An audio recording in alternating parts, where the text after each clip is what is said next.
तो फिल्म की शुरुआत रेमोना के फार्म हाउस को दिखाते हुए होती है, जहां वो अपनी बेटी और बेटे के साथ रहती है।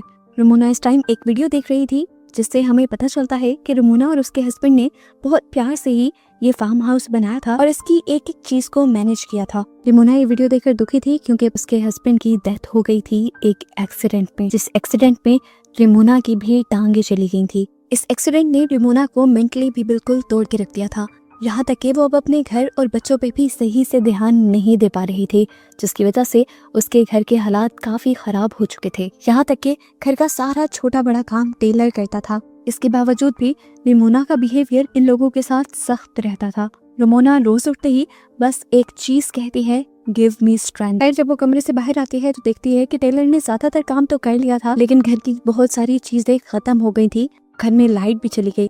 इन सब बातों के दौरान अचानक से रेमोना नोटिस करती है कि उनके घर के यार्ड में कोई बैठा हुआ था। कोई लेडी थी ये, जो अच्छी तरह ब्लैक कलर के किसी कपड़े से कवर्ड थी। इसे देखकर रेमोना डर गई। उसने अपने दोनों बच्चों को घर के अंदर रहने को कहा और खुद उससे पूछने के लिए गई कि वो यहाँ क्या कर रही है। वो इस लेडी को डराने के लिए ये भी कहती है कि अभी थोड़ी देर में मेरे हस्बैंड आने वाले हैं, अच्छा यही है कि तुम यहाँ से चली जाओ। लेकिन ये लेडी ये कहकर रेमोना को हैरान कर देती है कि तुम्हारे हस्बैंड मर चुके हैं, वो भी एक एक्सीडेंट में, और उसी एक्सीडेंट में तुम्हारी भी ये टांग गई थी। रेमोना को अब उससे डर लगने लगा। वो रेमोना से कहती है, रेमोना आज वो दिन आ गया है जिसके लिए तुम मुझे बुलाती थी, मैं आ गई हूँ। रेमोना जब उसकी बात नहीं समझ पाई तो उसने अपने खून से भरे हुए हाथ दिखा दिए। रेमोना अब तेजी से डर कर अपनी कार की तरफ बढ़ती है, ताकि वो अपनी कार को ऑन करके एटलीस्ट अपने फोन को चार्ज करे और यहाँ पर पुलिस बुला सके। लेकिन अब कार भी स्टार्ट नहीं हो रही थी।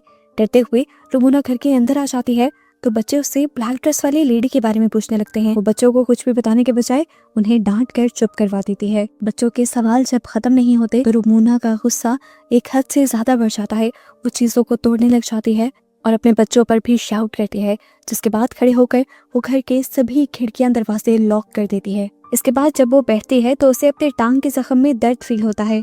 वो देखती है कि वहाँ एक स्टिच निकला हुआ था। रेमोना नोटिस करती है कि वो औरत थोड़ा सा इनके घर के करीब हो गई है। ये देखते हुए वो सोचती है कि वो अपने डॉग चार्ली को घर के अंदर ले आए, लेकिन जब वो बाहर गई तो उसने देखा कि उनका डॉग भी वहाँ नहीं था। लेकिन ये बात उसने बच्चों को नहीं बताई। लेकिन अब इस डर ने उसके गुस्से को और भी ज्यादा भड़का दिया था। वो टेलर को भी एक और मर्तबा डांट देती है, यहाँ तक कि वो अपनी बेटी को थप्पड़ भी लगा देती है, क्योंकि वो बार बार आर उल्टा लिख रही थी। रेमोना को एकदम से अपनी गलती का एहसास भी हो जाता है। इतनी बड़ी गलती नहीं थी उसकी बेटी की जितनी उसने सजा दे दी, इसलिए उसने फौरन अपनी बेटी को गले लगा दिया। और जैसे ही उसने शीशे में देखा तो कुछ अजीब हुआ। उसके हाथ में एक चाकू है जो उसने जल्दी से अपनी बेटी के अंदर स्टैब कर दिया। एकदम से वो होश में आई और उसने देखा कि इस टाइम उसकी गोद में एक पिलो था, लेकिन उसने इस पिलो के अंदर चाकू स्टैब किया था। ये उसके पास किस टाइम में आया, उसे किसने पकड़ाया, कुछ याद नहीं। टेलर जब पीछे अपनी मॉम को देखता है तो और भी ज्यादा परेशान हो जाता है। वो जान गया था कि अब उसकी मॉम तो मेंटली स्टेबल नहीं है, तो इस मुश्किल से उसे निकलने के लिए खुद ही कोई रास्ता तलाश करना पड़ेगा। रेमोना अपनी बेटी को लेकर रूम में चली जाती है और वो चुपके से घर से बाहर निकल जाता है। वो गाड़ी के जरिए अपने साथ वाले फार्म हाउस में जाकर वहाँ से मदद लाना चाहता था, लेकिन कार तो पहले भी नहीं चली थी। कुछ देर में रेमोना भी उसे ढूंढते हुए यहाँ पर आ जाती है और उस पर बहुत ज्यादा गुस्सा होती है। तेजी से वो उसे घर के अंदर भी ले आई थी, लेकिन अब टेलर को भी गुस्सा आ गया था, क्योंकि वो जान गया था कि उनका डॉग चार्ली बाहर नहीं है और रेमोना कुछ उनसे छुपा रही है। टेलर अब अपनी मॉम से कहता है, आपसे कुछ नहीं होगा, मैं ही इसे हैंडल करूंगा। ये कहकर वो गुस्से में एक रूम में चला गया जहाँ पर उसके डैड की चीजें थी और यहाँ पर उसने एक गन उठा ली। रेमोना उससे आकर लड़ने लगी, ये क्या कर रही हो तुम, उसे वापिस रखो। और इनकी बहस के दौरान हमने बाहर ब्लैक लेडी को देखा, वो इनके घर के और करीब आ गई थी। अब टेलर गुस्से में गन लेकर बाहर जाता है और इस ब्लैक लेडी के ऊपर गन तान देता है और उससे कहता है, जल्दी से निकल जाओ मेरी प्रॉपर्टी पे से। औरत टेलर से डरती नहीं बल्कि अपना वेल उठाकर कहती है कि तुम्हारी मॉम ने आज तक तुमसे झूठ बोला है। उसने यहाँ पे एक बहुत ही हैरान कर देने वाली हकीकत टेलर को बताई और उससे कहा कि ये बात जाकर अपनी मॉम से पूछो। टेलर गुस्से में भड़का हुआ अंदर आया और उसने रेमोना से पूछा, मेरी डैड की मौत कैसे हुई थी। रेमोना उसके इस अंदाज से डर गई और उसे कहानी सुनाना शुरू की। उस रात ही जब वो और डेविड दोनों एक फैंसी रेस्टोरेंट में गए थे, लेकिन यहाँ पर रेमोना खुश नहीं थी। उसे फार्म हाउस में रहने का बिल्कुल मज़ा नहीं आ रहा था, क्योंकि यहाँ पर बहुत सारे काम करने पड़ते थे। हालांकि यहाँ पर भी डेविड उसी की ख्वाहिश पर शिफ्ट हुआ था। सिटी की 9 to 4 वाली जॉब और उसके बाद घर की लाइफ उसे बोर लगती थी। अब जब सब यहाँ पे आ गए थे, सब यहाँ सेटल हो गए थे, खुश थे, तो एक रमोना ही नाखुश थी। अब वो यहाँ से भी कहीं और शिफ्ट करना चाहती थी, लेकिन डेविड साफ मना कर देता है, क्योंकि इतनी जल्दी शिफ्टिंग और सबका सेटल होना पॉसिबल ही नहीं। इनकी अच्छी खासी बहस होती है और ये लोग इसके बाद होटल से निकल जाते हैं। दिखाया जाता है कि डेविड नहीं बल्कि उस रात रमोना ही कार ड्राइव कर रही थी। उसे अपने पीछे इसी ब्लैक लेडी का शैडो दिखाई दिया उस रात, जिसकी वजह से उसका ध्यान भटक गया और उनका एक्सीडेंट हो गया। हालांकि उसने तो बच्चों को ये झूठ बोल रखा था कि उस रात गाड़ी डेविड ड्राइव कर रहा था और उसी की वजह से एक्सीडेंट हुआ। टेलर ये हकीकत जानकर बहुत ज्यादा दुखी हो जाता है, टूट जाता है। उसके अंदर भी नेगेटिविटी ज्यादा होने लगती है और ऐसे बाहर बैठी हुई लेडी का असर इनके घर पे और ज्यादा होने लग जाता है। और इस दौरान हमें दिखाया गया कि इस लेडी का शैडो बड़ा होता जा रहा था। इस औरत के शैडो से बचने के लिए ये सब लोग एटिक में चले जाते हैं, लेकिन एटिक में भी वो ब्लैक लेडी अपने शैडो के जरिए रमोना की छोटी बेटी को अपनी तरफ खींच लेती है। ये लोग उसे पकड़ते भी हैं, लेकिन वो लड़की तेजी से खींची जा रही थी। तब टेलर जल्दी से जाकर उस विंडो को ही ढक देता है, जिसके जरिए वो ब्लैक लेडी रमोना की बेटी को कंट्रोल कर रही थी। और विंडो को कवर करने के बाद उसकी बहन छूट जाती है, लेकिन इसके बाद भी वो एंटिटी खामोश नहीं बैठी थी। वो इनके घर की लाइट्स फ्लिकर करके इनके घर की चीजों को गिराकर इन्हें डराती है और फिर रमोना पर हावी हो जाती है, उसे पोसेस कर लेती है। हावी होते हुए ऐसा सीन दिखाया जाता है जैसे रमोना और ये एंटिटी एक साथ मिल गए हैं। वो एंटिटी अब रमोना की बेटी को गले लगाती है और वो भी गायब हो जाती है।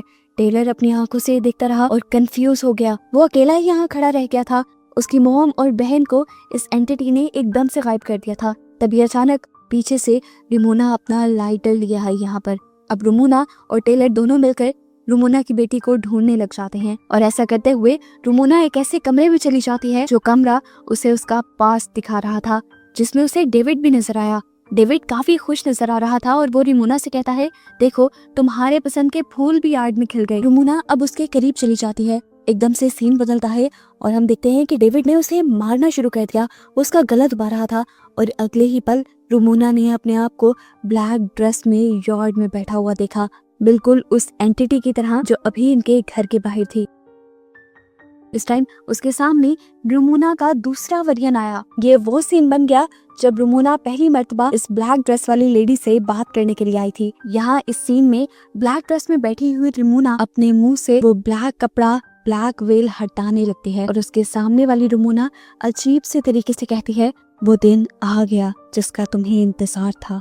सीन अब यहाँ से कट होता है और रमोना दोबारा अपने आप को एटिक में देखती है, जहाँ उसके दोनों बच्चे मौजूद थे। ये लोग वापस नीचे उतरते हैं तो उसके सामने वो ब्लैक ड्रेस वाली लेडी आ जाती है, जिसे देखकर रमोना डर जाती है और उसके ऊपर गन तान देते हैं। तो ये लेडी कहती है, मैं खुद से यहाँ नहीं आई, तुमने मुझे बुलाया है। हर सुबह तुम उठ के कहती थी, गिव मी द स्ट्रेंथ। तुम अपने आप को अपनी जिंदगी को खत्म करने के लिए ताकत मांगती थी और अब मैं तुम्हारे पास आ गई हूँ। यहाँ पर रमोना अब इस लेडी के साथ अकेली रह जाती है। ये लेडी अब रमोना को भड़काती है अपने आप को खत्म करने के लिए। वो उसकी गर्दन के ठीक नीचे बंदूक रख देती है और उसे चलाने को फोर्स करने लग जाती है। और अगले सीन में हम रमोना को सही सलामत उसी रूम से बाहर निकलता हुआ दिखते हैं। बच्चे पूछते हैं कि वो औरत कहाँ गई। रमोना कहती है कि अब वो औरत यहाँ पर नहीं आएगी, मैंने उसे भगा दिया है और मैंने अपने अंदर इतनी हिम्मत पैदा कर भी ली है कि अगर वो अगली मर्तबा यहाँ आ भी गई तो मैं उससे लड़ पाऊंगी। ये लोग अब दोबारा घर के अंदर जाने के लिए पड़ जाते हैं और इसी टाइम पे इनके घर की लाइट भी आ जाती है और इनका गुमा हुआ डॉग भी वापस आ जाता है। घर के अंदर जाने पर हमें एक पेंटिंग दिखाई जाती है जो रमोना ने खुद पेंट की थी और इसी के अंदर वो डार्क लेडी भी थी जिसे हम पूरी मूवी में देखते आए हैं। असल में वो डार्क लेडी रमोना के डार्क थॉट्स थे, उसकी गलत सोचें थी। उसने अपने अंदर की नेगेटिविटी को इतना बढ़ा लिया था कि उसकी नेगेटिविटी ने एक फिजिकल शक्ल ले ली, एक एंटिटी के रूप में उसके और उसकी फैमिली के सामने आ गई। आखिर में जब रमोना उस कमरे से बाहर निकली तो असल में वो अपनी गलत सोचों से, अपनी नेगेटिविटी से बाहर निकल आई थी, जिसकी वजह से वो एंटिटी भी खत्म हो गई और ये लोग भी सेटल हो गए। और बस इन्हीं को दिखाते हुए ये कहानी यहाँ खत्म हो जाती है।